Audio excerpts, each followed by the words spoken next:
d'eux. Alléluia. À l'ombre de tes ailes contre ton cœur. Je ressens ses vêtements et sa chaleur.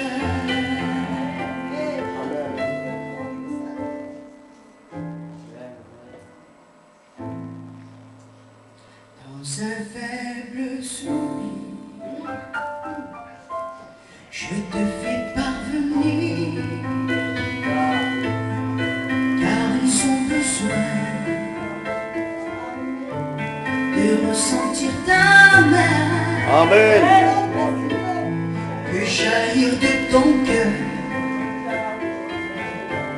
ta source, ta grâce, ta flamme. Verse-les en moi et embrasse mon âme. J'ai tant besoin de toi, tant besoin de tes bras. Viens me remplir et affermir ma foi pour accomplir ce que tu veux de moi. Je veux être emporté par le grand divin de ta volonté. Je ferme les yeux dans cette prière pour me retrouver dans ton sanctuaire. Je viens trouver refuge quand surviennent les épreuves et la froideur. À l'ombre de mes ailes contre ton cœur, je ressens ses battements et sa chaleur.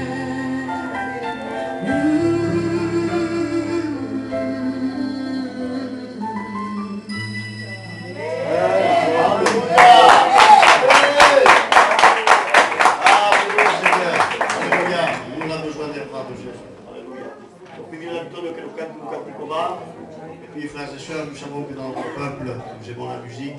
Aujourd'hui, nous faisons de la musique pour le Seigneur, nous aimons chanter pour Dieu. Amen, alléluia. Et ce que nous utilisons, ce que Dieu nous a donné, le talent que Dieu nous a donné, un talent sanctifié, je le crois de tout mon cœur, nous l'utilisons pour la gloire du Seigneur. Et ça fait du bien, en tout cas le fait d'édifier les uns et les autres, alléluia, de préparer votre cœur à la parole du Seigneur. Et puis il a donné au cantico, alors ne vous inquiétez pas.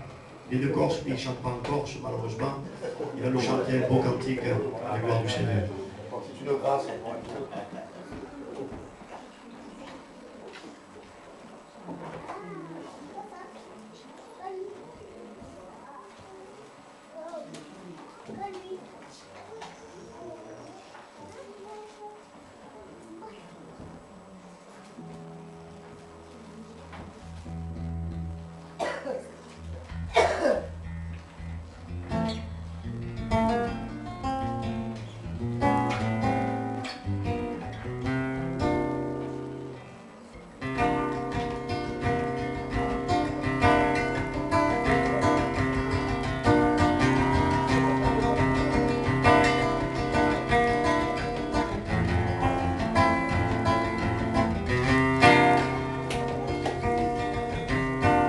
Celui qui croit en moi, des fleuves d'eau vive jailliront du dedans de son cœur. Celui qui croit en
Santo en mi corazón.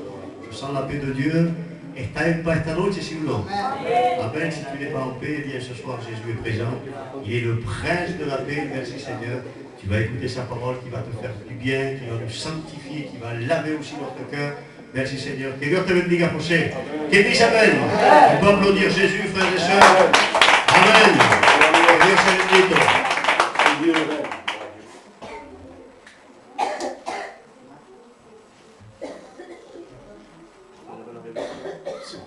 Bon Seigneur, gloire à Dieu. Je suis content de voir, alléluia, certaines personnes, amen. Mi hermano Moreno, alléluia. Ça faisait un moment que je ne l'avais pas vu. Et le Seigneur me témoigne que ça me fait énormément plaisir de le voir. Et c'est le béni, alléluia. Et bien sûr, comme toujours, j'ai toujours autant de plaisir à venir dans ce lieu, dans cette réunion, alléluia. Je t'aime, mon frère. Mon Seigneur, gloire au Seigneur. Vraiment, le Seigneur me témoigne que j'ai toujours plaisir à venir dans cette église. Le Seigneur me dit, je me sens comme chez moi ici. Amen. Amen. Lui chez toi. Amen. Quels sont ceux qui sont venus avec un esprit de guerre? Amen. Avec ces là, hein? Amen. Alléluia. Vous savez qu'on a commencé la semaine dernière avec ce thème particulier. Alors beaucoup croyaient peut-être que c'était des messages qui nous parlent directement des guerres, que le Seigneur, le pistoleros. Mais bon, ce n'était pas le thème. Hein? On a vu que la guerre, alléluia, on parle ici d'une guerre spirituelle.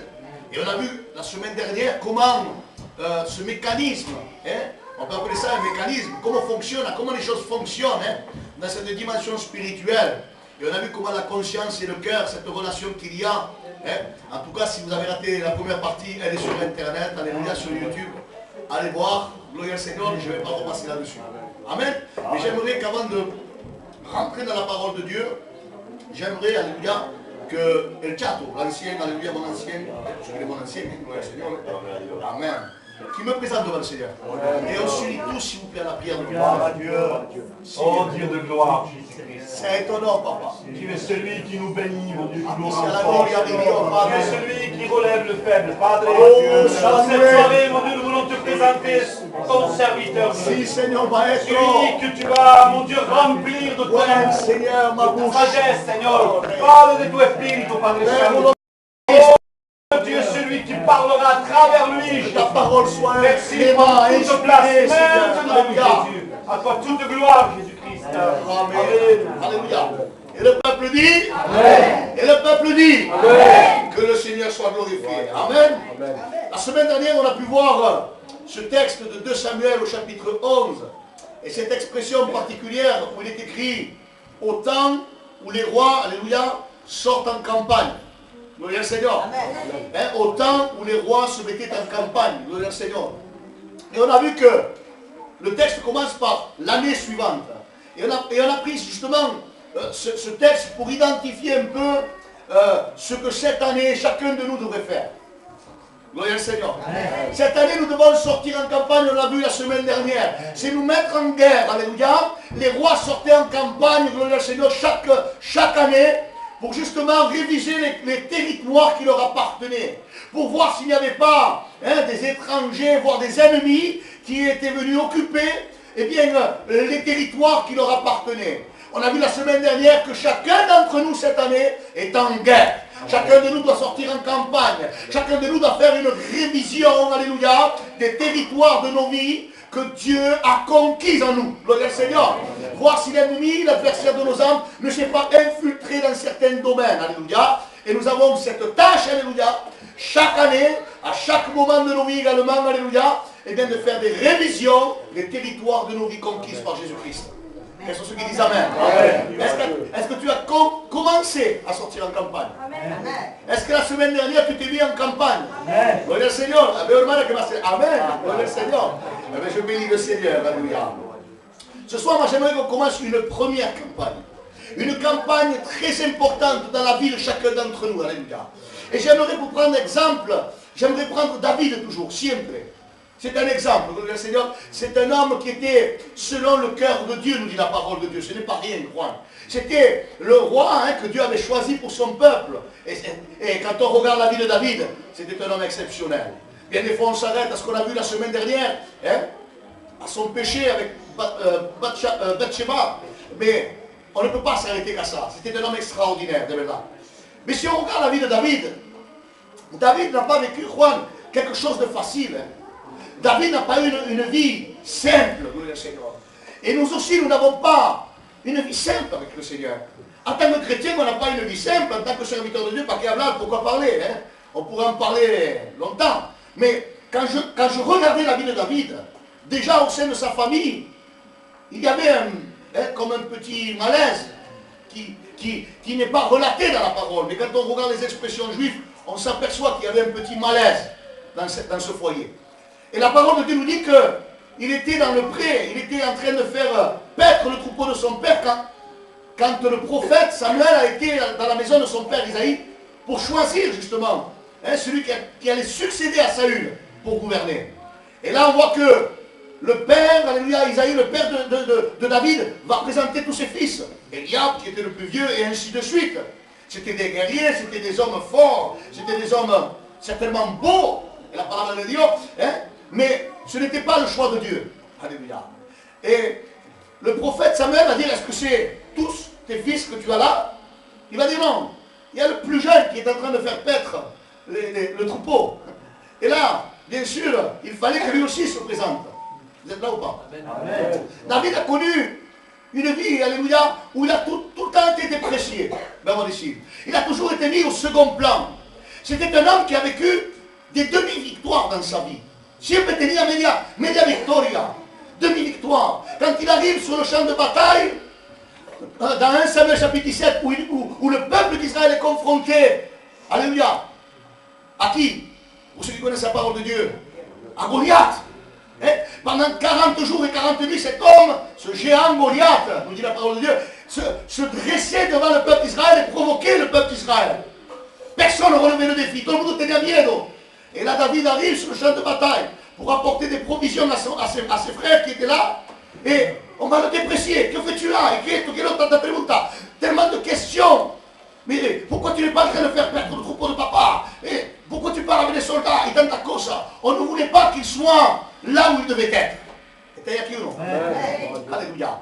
C'est incroyable, mes frères et sœurs, quand on regarde la vie de David. Il arrive sur le champ de bataille et là, il veut prendre part à la bataille. Il veut relever le défi. Mais même le roi s'oppose. Même Saül va lui dire, mais tu ne peux pas combattre avec cet homme. Cet homme, c'est un guerrier de son enfance. Tu ne peux pas combattre avec Goliath. Toi, tu n'es qu'un petit berger. Il était déprécié. On ne voyait pas son potentiel. On ne voyait pas, alléluia, ce que Dieu, alléluia, en tout cas l'œuvre de Dieu dans sa vie, le propos et le but que Dieu avait avec lui. On ne le voyait pas. Et bien souvent, nous, dans nos vies, c'est pareil. Bien souvent, les gens ne voient pas, alléluia, le potentiel que Dieu a mis en nous. Ils ne voient pas ce que Dieu veut accomplir avec nous.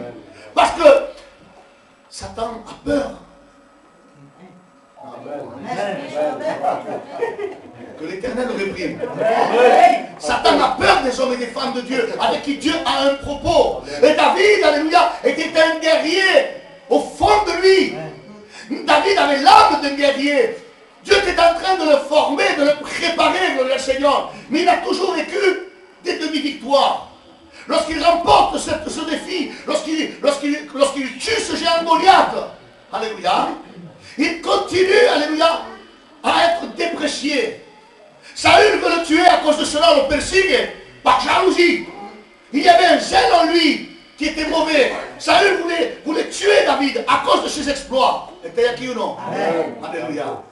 David, malgré son succès, malgré que le peuple chantait ce cantique, Saül a tué ses 1000 et David a tué ses 10 000. C'est ce qui a semé dans le cœur de Saül, justement, cette jalousie contre David. David a dû fuir, sur les points tampoco, alors qu'il a eu ce succès dans sa vie, alors qu'il a remporté de grandes victoires dans sa vie, il est obligé de fuir. Il ne peut pas jouir de cette bénédiction et de ce moment. Il doit aller se réfugier dans la grotte d'Adoulam. Il y a eu comme ça, tout un travail du Seigneur. Mais c'est un homme qui ne peut pas jouir de sa bénédiction. Était qui ou non? C'était des victoires, oui, mais des victoires à moitié. Était qui ou non? Je me sens seul des fois. Alléluia. Alors tu me diras, mais qu'est-ce que cela a à voir, alléluia, avec le thème de la guerre? Gloire au Seigneur. Eh bien, on va voir ensemble que ce soir, il va falloir qu'on commence une première campagne. David, il était loin déjà. Puisque le prophète Samuel avait loin pour devenir roi. Tout ce qui va succéder dans sa vie avant qu'il rentre véritablement dans le trône, avant qu'il prenne la place du roi, avant qu'il soit établi roi sur Israël. David a connu, alléluia, que des demi-victoires. Quand on regarde, il ne pouvait pas jouir de tout ce qu'il pouvait, toutes les bénédictions que Dieu avait. Et il est arrivé un moment où il va rentrer justement à des Vaintrales, où il va devenir roi, où on va l'établir comme roi sur Israël. Et à ce moment, David va faire une chose. Il va se préoccuper, Juan, d'une chose. Quelle a été sa première préoccupation? Quelle a été sa première campagne à David? Une vraie campagne. Hein? Quels sont ceux qui ont lu un peu la parole? Non, Goliath, c'est passé. On va aller ensemble dans un texte. Et dis à celui qui est à côté de toi, écoute. On dirait des catholiques. Vous êtes là? Dis à celui qui est à côté de toi, écoute. Écoute, c'est important. 1 Chronique, chapitre 13, du verset 1 au verset 4. Regardez ce que nous dit la parole de Dieu. 1 Chronique, chapitre 13, du verset 1 au verset 4. David tint conseil avec les chefs des milliers et des centaines, avec tous les princes. Et David dit à toute l'assemblée d'Israël, si vous le trouvez bon, et si cela vient de l'Éternel, notre Dieu, envoyons de tous côtés vers nos frères qui restent dans toutes les contrées d'Israël, et aussi vers les sacrificateurs et les Lévites, dans les villes où sont leurs banlieues, afin qu'ils se réunissent avec nous, et ramenons auprès de nous l'arche de notre Dieu, car nous ne nous en sommes pas occupés du temps de Saül. Toute l'assemblée décida de le faire ainsi, car la chose parut convenable à tout le peuple. Quantos sont que están aquí? Lève ta main, Dieu, faut gloire à Dieu. Un fort et puissant, alléluia. Voilà la première campagne de David lorsqu'il est établi roi.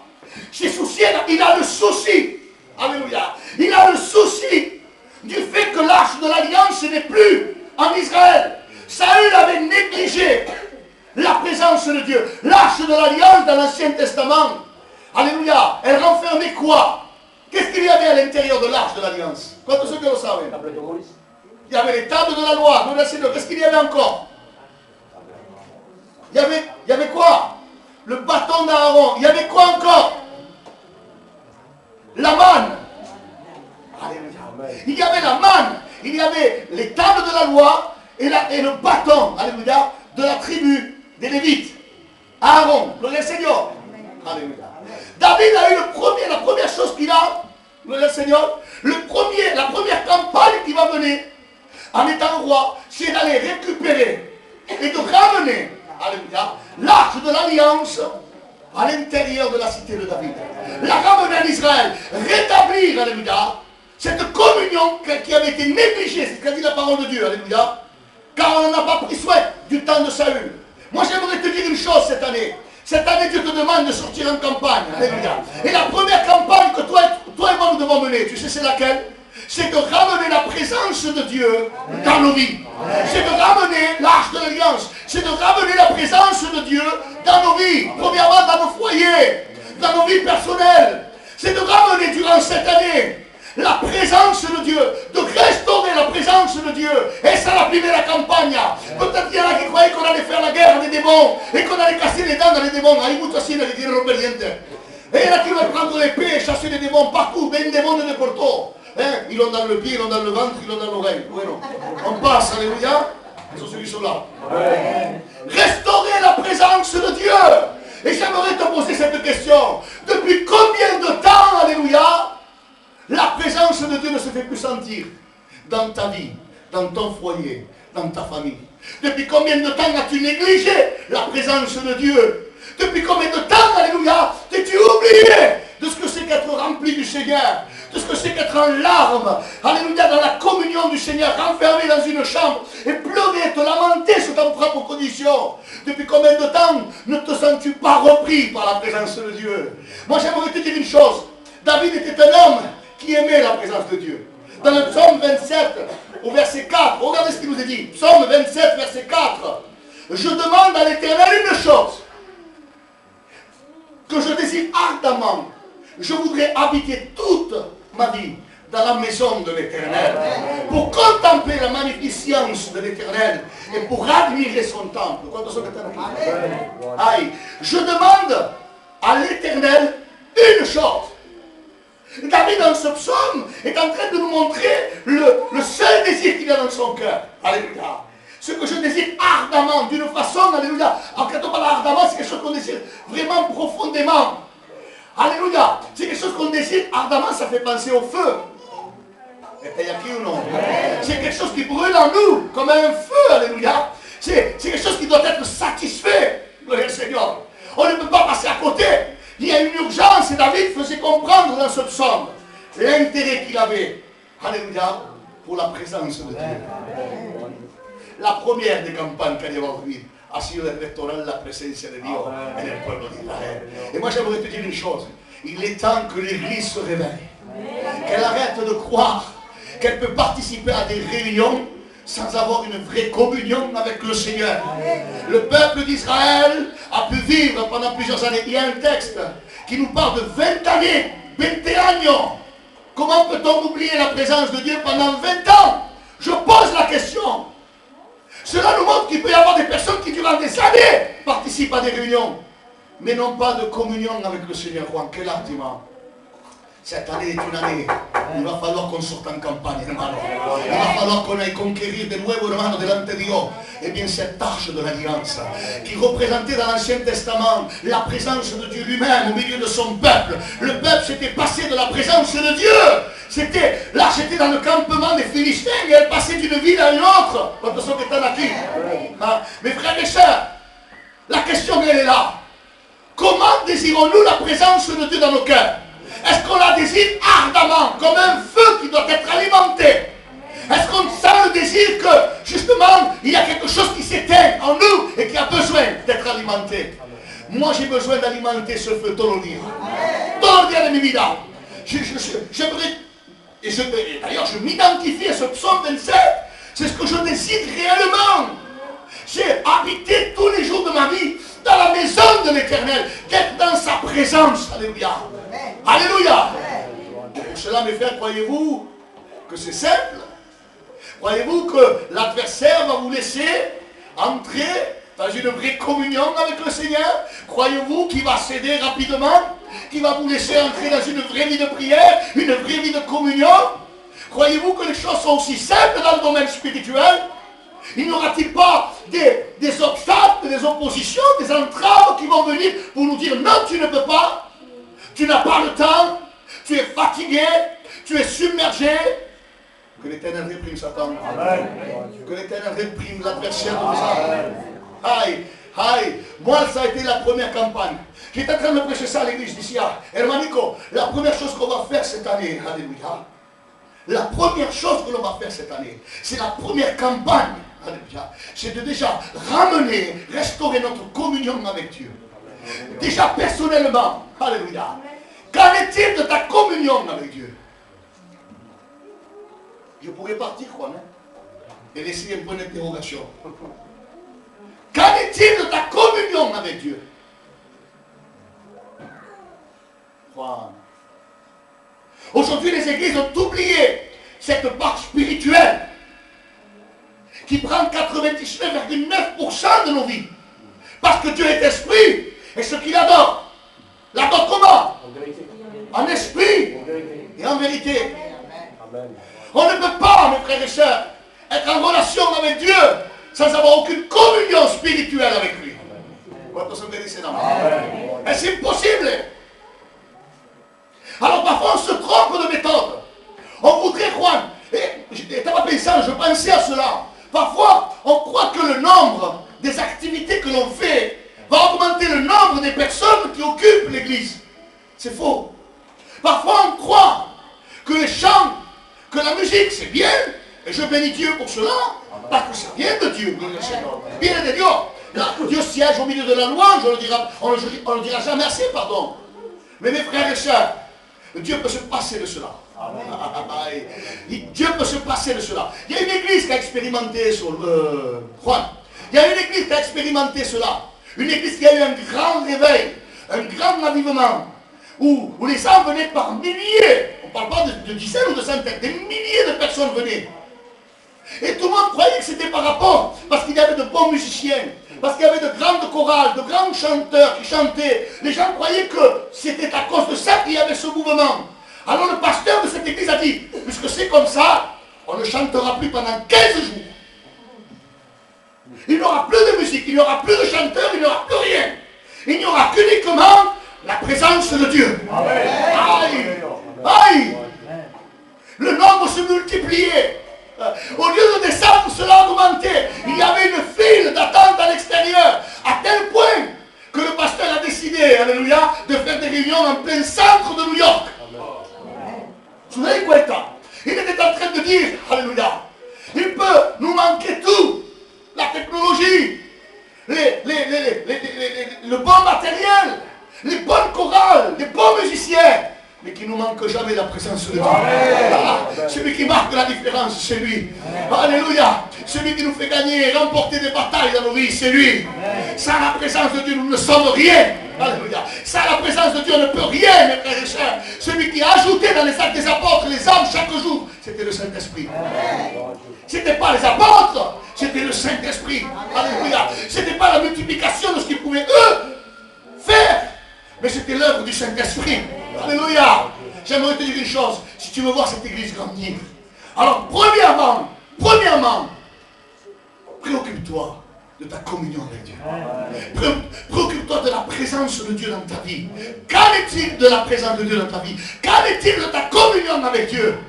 N'as-tu pas négligé pour un certain temps? N'as-tu pas négligé? N'as-tu pas oublié de prendre soin de ta communion avec le Seigneur? C'est la question ce soir. Ah, peut-être que tu t'attendais à autre chose. À un autre, je sais pas quel texte tu pouvais prendre dans ta tête et dire que ce soir, oui, le frère m'a dit, ce soir c'est la guerre, amen. Ce soir il y a des grenades, on va bombarder pour le Seigneur. Oui, c'est une guerre. Oui, nous sommes en guerre. Et il y a des campagnes à mener dans une guerre. Il y a des batailles à mener dans une guerre. On ne peut sortir en guerre que si la présence de Dieu nous accompagne. Alléluia. Israël était vainqueur toutes les fois où elle consultait Dieu. Toutes les fois où l'arche de l'Alliance était présente au milieu du peuple, elle a remporté de grandes victoires. Elle écrasait, peu importe l'adversaire. David était conscient de cela. David savait qu'il fallait que la présence de Dieu soit restaurée, que Dieu devait se trouver de nouveau au milieu d'eux et qu'il ne pouvait rien faire sans Dieu. Alléluia. Ne cherchons pas des méthodes. Non. Ne cherchons pas des méthodes ou des moyens humains pour attirer, pour ramener, pour restaurer la présence de Dieu. Il y en a qui utilisent des moyens. Lève ta main et dis un fort gloire à Dieu. Un fort et puissant, alléluia.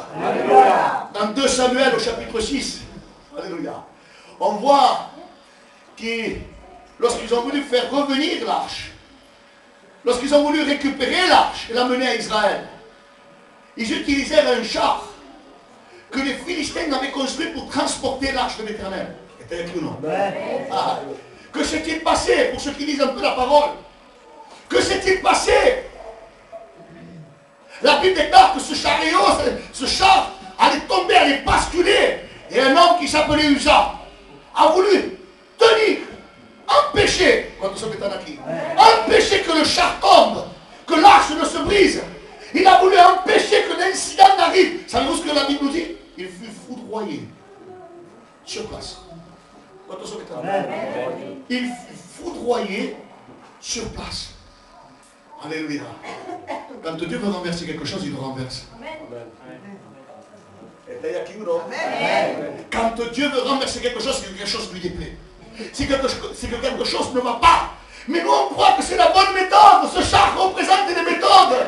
Ce char représente toutes les innovations qu'aujourd'hui on voit. Les événementiels, quel autre. Il y en a qui essayent de monter de grandes chorales. À Paris, il y a une église qui est en train de se former, je ne mentionnerai pas son nom. Alléluia. Parce qu'on ne veut pas être accusé de diffamation. Alléluia. Mais en tout cas, ils utilisent beaucoup le chant, les chorales, pour attirer du monde. Mais c'est une secte reconnue. Les pratiques sont sectaires. Derrière tout ça, ce sont des gourous. Mais les gens aiment cette méthode. Ils aiment les événementiels. Ils aiment quand on parle d'un Cubain. Ils aiment quand on dit, il va venir un Cubain, un Panaméen, je ne sais pas. Un jour, il faudra dire, il va venir un Marocain. Ou un Algérien. Oh, bien Seigneur. Et maintenant, on aime l'Amérique du Sud. Pourquoi? L'esprit est différent. La parole annoncée est différente. L'inspiration, elle est aussi différente. Vous l'avez vu déclarer qu'il y a un seul esprit. Non? Vous n'êtes pas d'accord avec moi? Non, ce n'est pas la même parole, mes frères et sœurs. Ce n'est pas le même Dieu que nous servons. Non? Oui, il y a différence de ministère.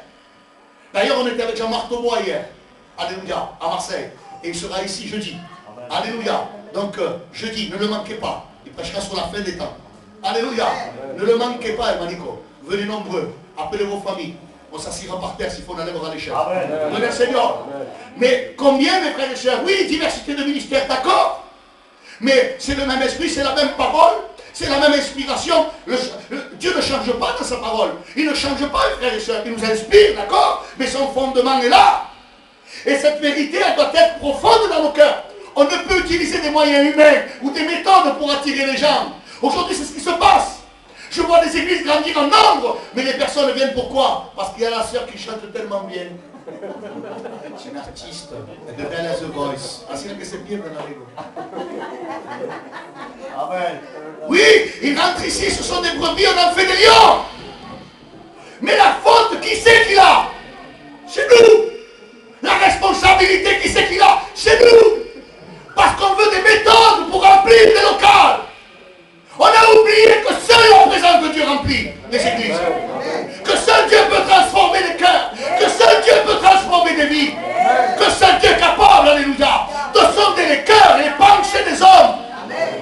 La question, ne prétendons pas, nous, alléluia, avoir les méthodes ou un manuel avec une façon de faire pour gagner des âmes. On est capable de le faire. On est méchants, on est pécheurs. On manque énormément de sagesse et de tact.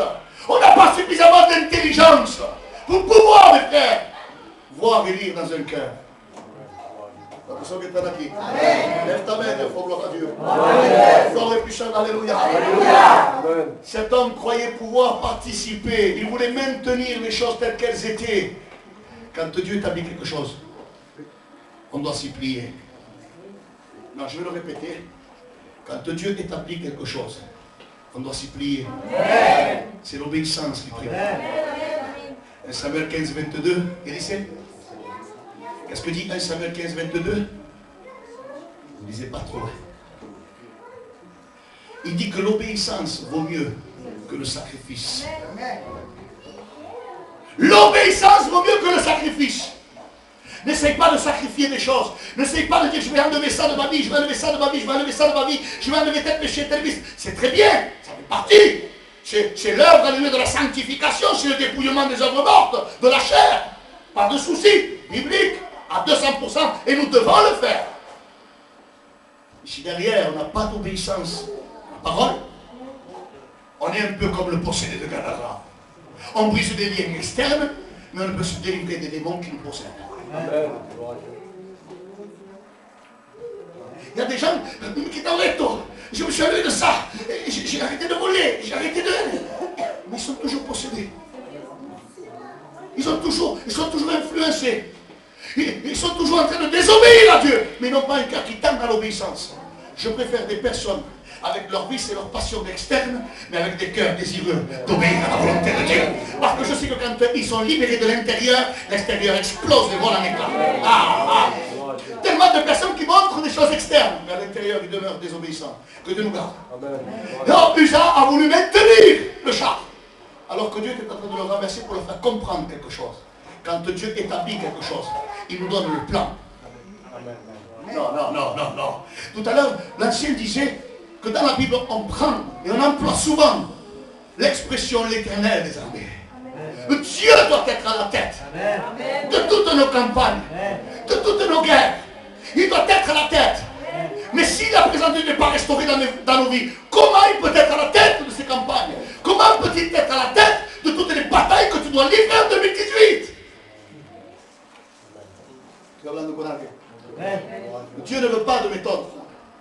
Dieu, il a un plan.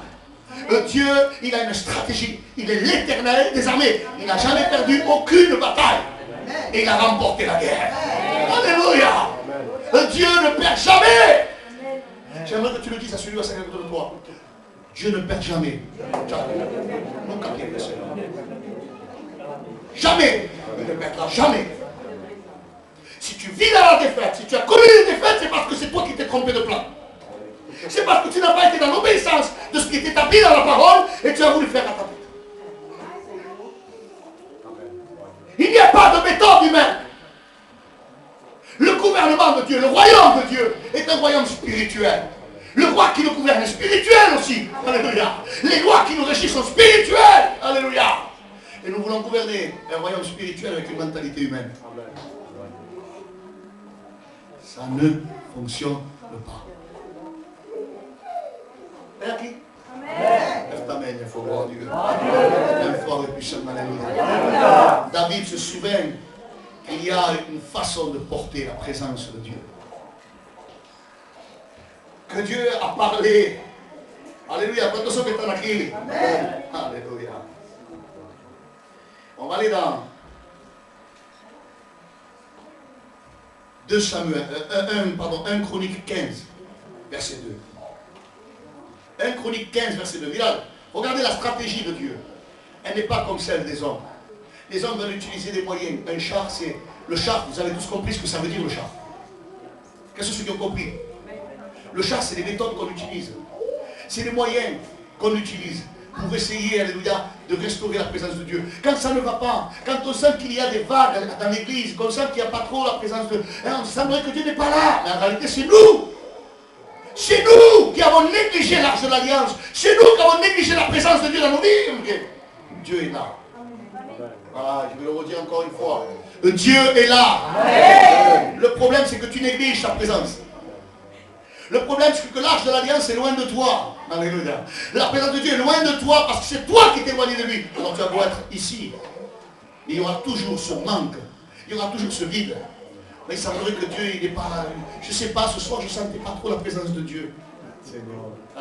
Combien de fois j'ai entendu, Seigneur? Je ne sais pas, ce soir, il n'y avait pas l'onction. Mais c'est toi qui es mort. Ouais, tu as tellement négligé la présence de Dieu dans ta vie que tu veux la chercher chez les autres. La condamne. Mais oui, et soyez que pas ça.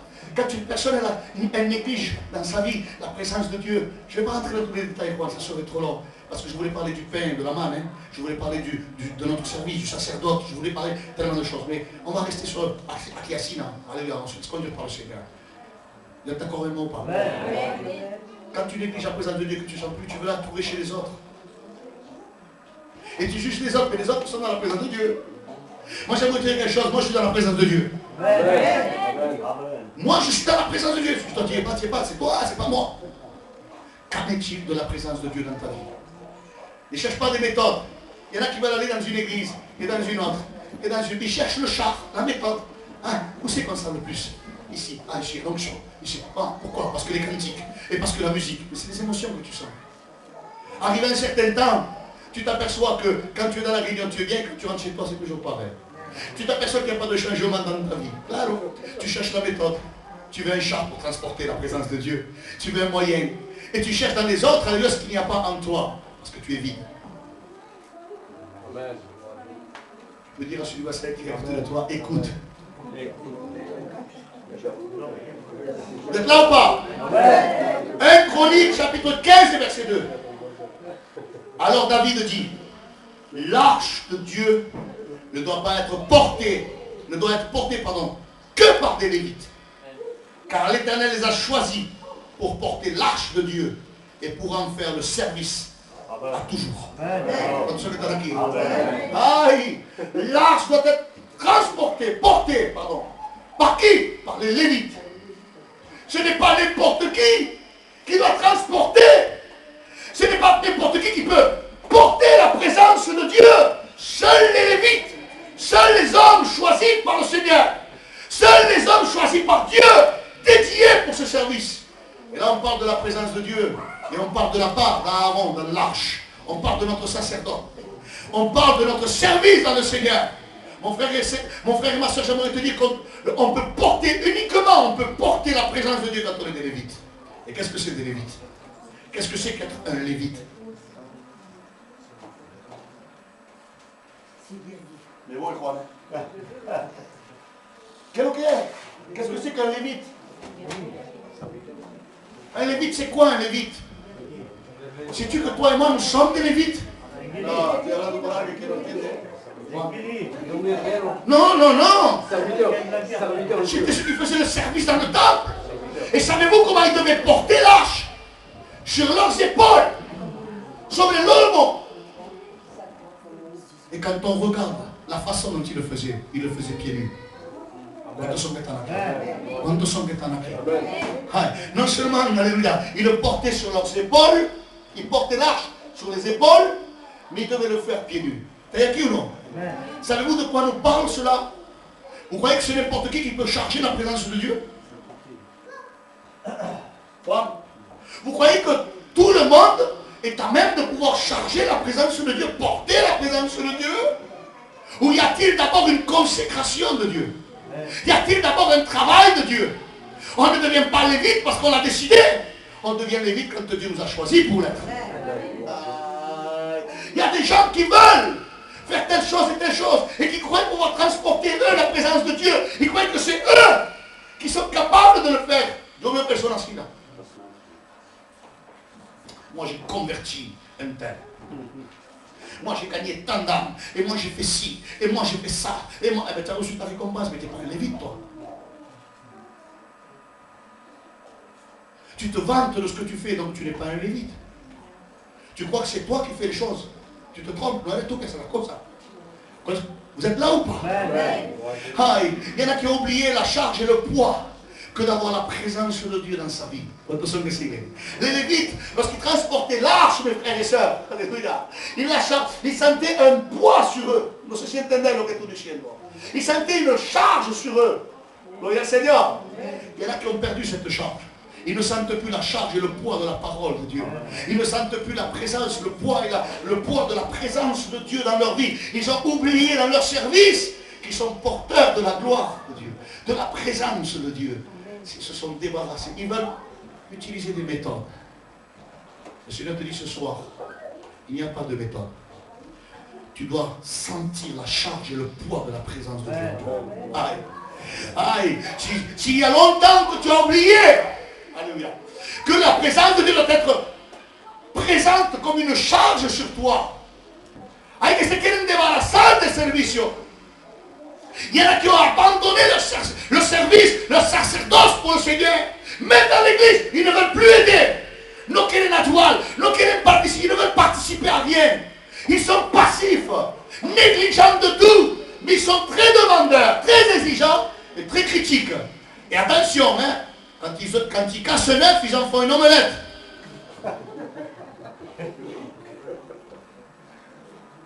Frère, ce n'est pas ça la volonté de Dieu. Moi je le dis et je responsabilise beaucoup les frères. Même s'ils sont jeunes, je les responsabilise. Ils ont la charge de l'œuvre de Dieu. Oui, ils ont la charge de l'œuvre de Dieu. On n'est pas des lévites pourquoi? Dieu ne nous a pas choisis pourquoi, mes frères, pour se balader, pour prendre des charges, des méthodes et chercher comment on va faire pour gagner des âmes. Non, c'est dans l'évangélisation que tu vas gagner des âmes. C'est dans ton témoignage que tu vas gagner des âmes. C'est quand la présence de Dieu est dans ta vie que tu gagnes. Oui, le Seigneur fait de toi un gagneur d'âme. Mais c'est lui qui opère tout et tout en tous. Lève ta main, Dieu fort, gloire à Dieu. Un fort et puissant, alléluia. Oui, on doit sortir en campagne et restaurer la présence de Dieu dans nos vies, dans nos foyers. Gagner nos enfants, ce n'est pas une tâche, ça. Gagner nos familles, ce n'est pas une tâche, ça. Combien de foyers ont perdu la paix du Seigneur? Combien de foyers ont perdu la joie de Dieu? Combien de couples sont en train de se séparer? Combien de divorces on voit autour de nous? Et des personnes qui parfois ont 20 ans de mariage parce qu'ils ont négligé l'arche de l'alliance, parce qu'ils ont négligé la présence de Dieu dans leur foyer. Et ils ont cru que simplement en fréquentant une réunion, tout cela allait à Kuna Matata. Non! Nous citer, ça n'existe pas. Levez-vous ça de la tête. C'est faux. Jésus nous a avertis tout le temps. Le monde vous haïra. Vous aurez pour ennemis les gens de votre propre famille. On vous traînera en justice à cause de mon nom. Pierre, Satan vous réclame pour vous crier comme le froment. Il nous a avertis que ça n'allait pas être facile, on le sait. Sério. Si je coupe, non c'est moi.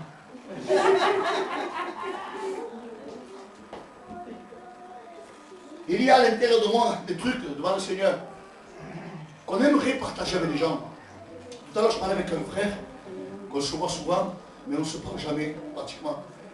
Je l'ai vu hier, il était à Marseille. Ça m'a fait plaisir.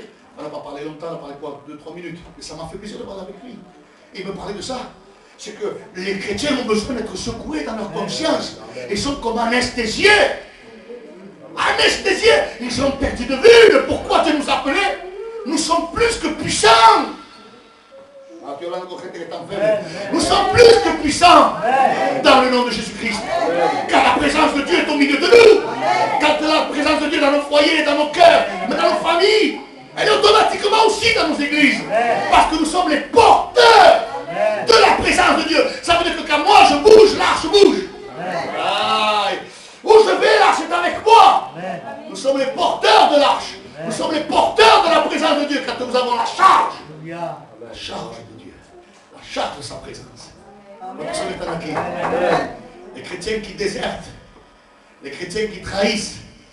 Les chrétiens qui ont des désirs personnels et qui cherchent leur avantage ne sont pas des chrétiens. Ce sont des croyants qui fréquentent un lieu de culte.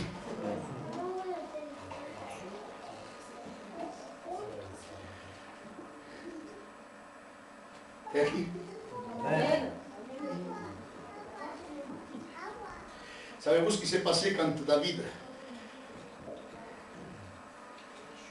a ramené l'arche selon la parole de Dieu? Quand les Lévites ont transporté la présence de Dieu, l'arche de l'Alliance dans la cité de David. Qu'est-ce que David? Qu'est-ce que nous dit la parole de Dieu? Qu'est-ce qu'a fait David? Comment est-ce David? Qu'est-ce qu'il a fait? Il avait quoi? Il s'était mis un vêtement comme les fortes de lin. C'est quelque chose de très fin. C'était, je vous donne pardon, comme une chemise de nuit, en lin, très fin. Et t'as qui ou non? Et c'était un peu transparent. T'avais comme transparente. On voyait, je vous donne pardon, sa nudité. Claro que estaba tapado, tenía algo debajo, il avait quelque chose en dessous. Mais on voyait son torse. On voyait à travers. Attention qui est aquí. On va rentrer dans quelque chose qui est bon. Alors j'aimerais que tu jasses le verset qui est à côté de toi. Écoute. Amen. 2 Samuel chapitre 6 et verset 16. 2 Samuel chapitre 6 et verset 16. Comme l'arche de l'Éternel entrait dans la cité de David, Michal, fille de Saül, regardait par la fenêtre et voyant le roi David sauter et danser devant l'Éternel, elle le méprisa dans son cœur. Et t'es qui ou non? Amen. Ceux qui sont là, lève ta main, lève ta main, lève ta main. Si tu duermes corps qui a dit, lève ta main, d'un fort, gloire à Dieu. D'un fort et puissant, alléluia. David, alors imaginez la scène. David a compris qu'on ne pouvait pas porter le Seigneur avec des méthodes, qu'on ne pouvait pas restaurer la présence de Dieu dans nos vies, dans nos foyers, dans nos familles, avec des méthodes, mais qu'il fallait charger, alléluia, l'arche de l'Alliance avec nos épaules, sentir le poids et la charge que cela implique que d'avoir la présence de Dieu dans sa vie. Et il rentre dans la cité de David, et là il est en train de danser devant l'arche, bailando, il dansait, il sautait, hermano. La joie qu'il y avait dans le cœur de David, car c'était ce que son cœur désirait le plus. Mais la Bible déclare, alléluia, qu'il avait des fautes fines et qu'on voyait, on voyait un peu sa nudité. Et Michal qui était la fille de Saül avec laquelle il s'était marié. Vous êtes là ou pas? Saül a été le premier roi, vous vous souvenez ou pas? C'est celui qui voulait le tuer. Mais il était marié avec la fille de celui qui voulait le tuer. Et à qui ou non? Vous êtes là ou pas? Savez-vous une chose? Quand la présence de Dieu est restaurée dans nos vies. C'est comme si nous portions un effort. Il y a une joie. T'es avec nous, non? Il y a une joie, alléluia. Moi, je sais que j'ai la joie de Dieu. Il y a pas de passer quoi, non? Il peut arriver quoi? Le Seigneur m'est témoin. Je ne sais pas, je suis porté. Je bénis le Seigneur. Je suis un extraterrestre. Mais en tout cas, dans toutes les circonstances, je me sens porté par la joie de Dieu. Et quand quelque chose de glorieux arrive dans ma vie, je suis un peu comme David. Si ou non? Joyeux, alléluia. On a envie de crier notre joie, de proclamer notre joie.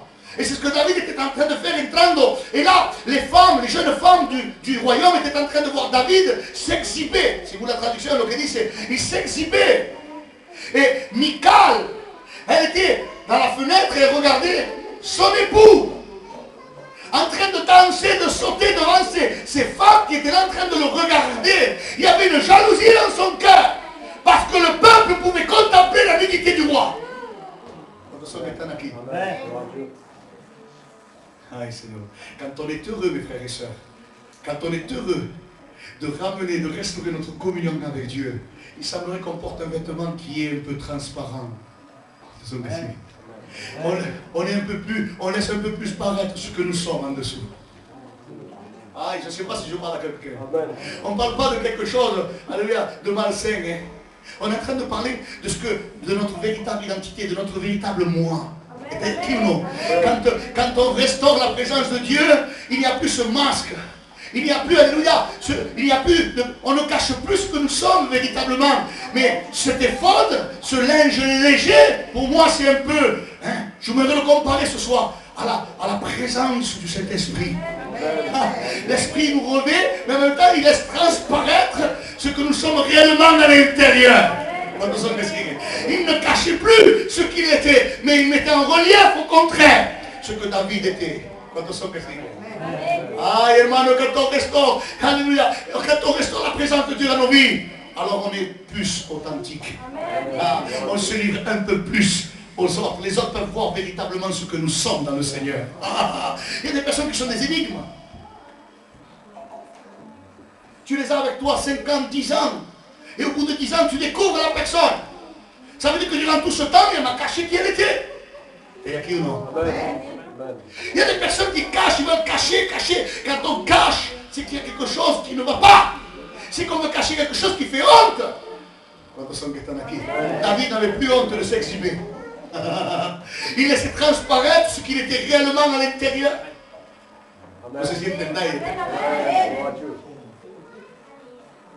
Mais Michal, elle n'était pas heureuse de voir David heureux. Qui est Michal? Saül, c'était l'homme qu'on représente toujours par la chair. L'homme charnel. L'homme qui faisait selon sa tête. D'ailleurs, c'est ce qui lui a coûté le trône. Parce qu'il désobéissait à Dieu. Dieu lui disait quelque chose et il faisait selon son cœur, selon sa tête. Combien de personnes il y a comme ça? La chair, elle veut toujours faire les choses contraires de Dieu. Elle veut toujours faire comme elle le décide, comme elle le veut. Et quand elle voit,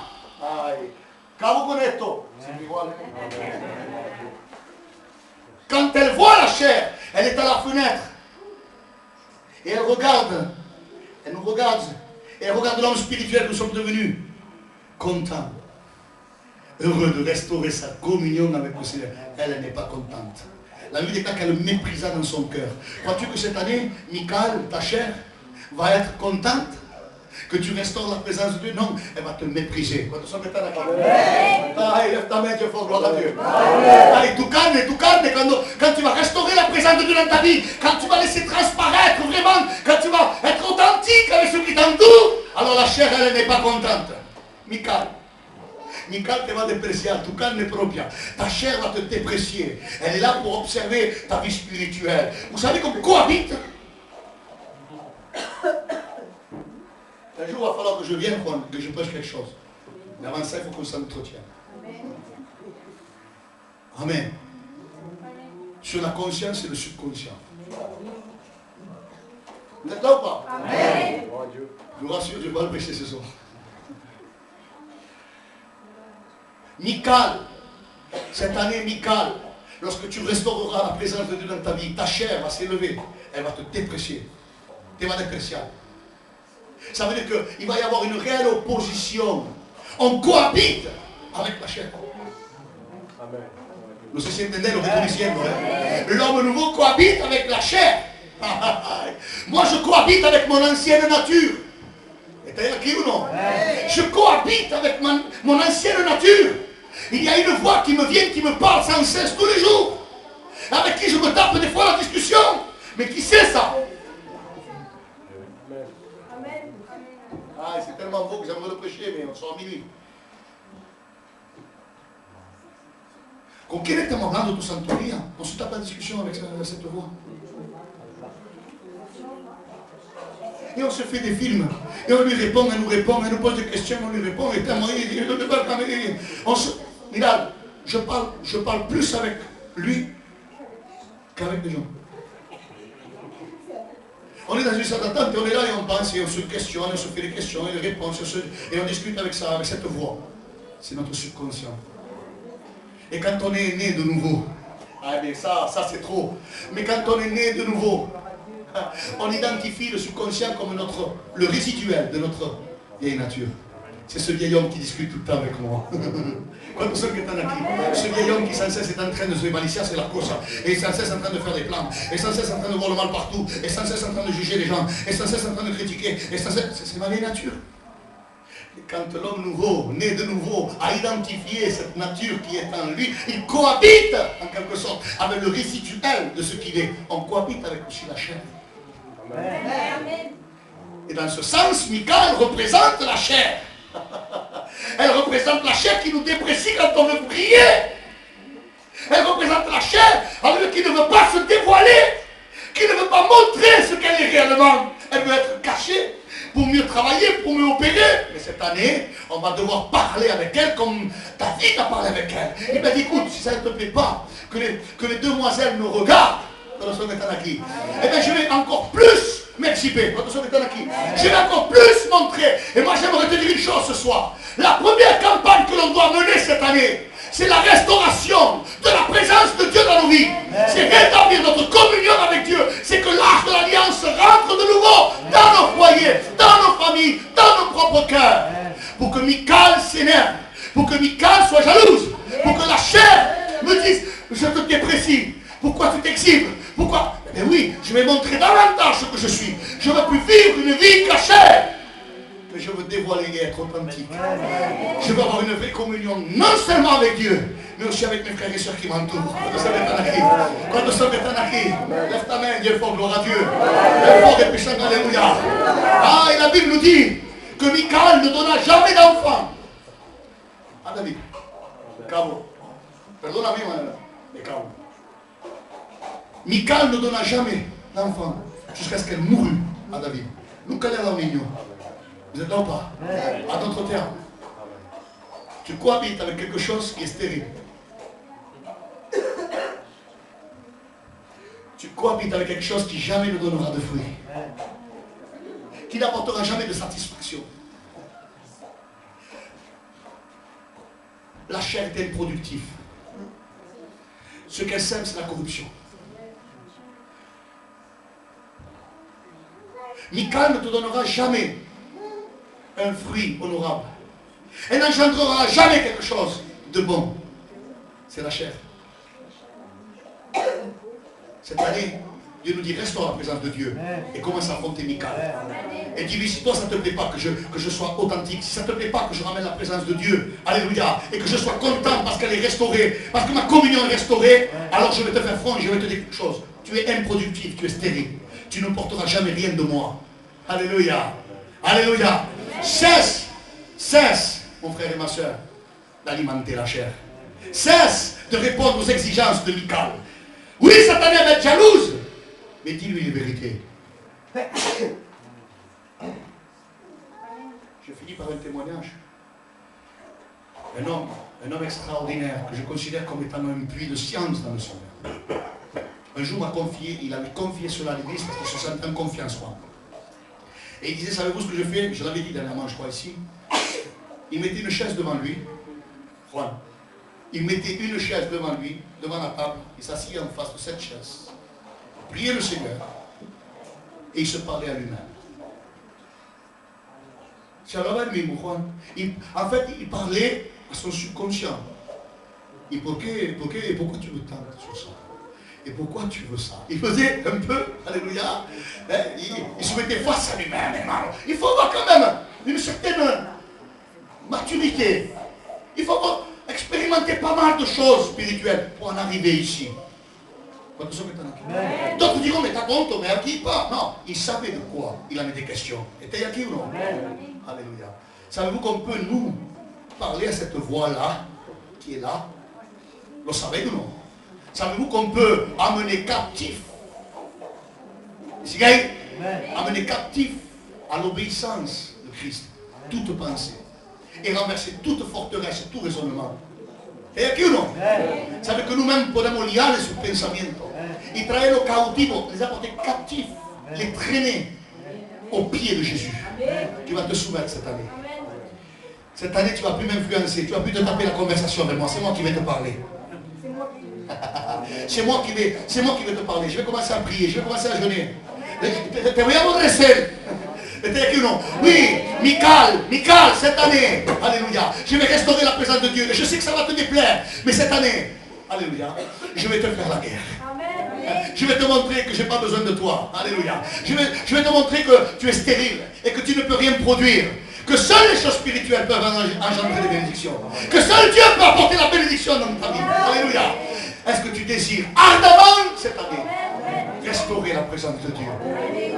Est-ce que tu veux ramener l'arche dans ta vie, dans ton cœur, dans ton foyer, dans ta famille? Alléluia. Est-ce que tu veux être porteur de cette présence de Dieu, et que là où tu vas, il est avec toi, que là où tu vas, tu le transportes avec toi? Alléluia. Quand tu visites ta famille, il est là avec toi. Quand tu vas au travail, il est là avec toi. Quand tu es dans une salle d'attente, il est là avec toi à tout moment, parce que tu es un lévite, parce que tu as la charge et la responsabilité de la présence de Dieu.